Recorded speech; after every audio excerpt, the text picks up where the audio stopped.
ஸ்கூல்ல எல்லாரும் இவனை படிப்ஸ் படிப்ஸ் தான் கிண்டல் பண்ணுவாங்க.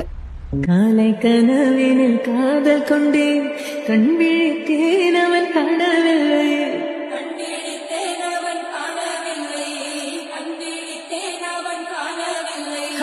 என்னோடு உன்னை ஒன்றாக்கும் வரை என்ன செய்தும் வழி தீரவில்லை.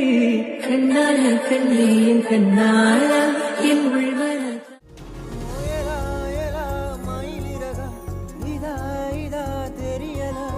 இந்த கடையில பரோட்டா போடுவான் பாரு, மஞ்சு போல இருக்கும். அதுவும் இந்த கடையோட பிரியாணி வா அப்படி இருக்கும். அங்க பிரியாணி ட்ரையா இல்லாம பர்ஃபெக்ட் கன்சிஸ்டன்சில ஜூசியா, அதுவும் சிக்கன்லாம் நல்லா அப்படி இருக்கும். கூட ஒரு சால்னா கொடுப்பான் பாரு.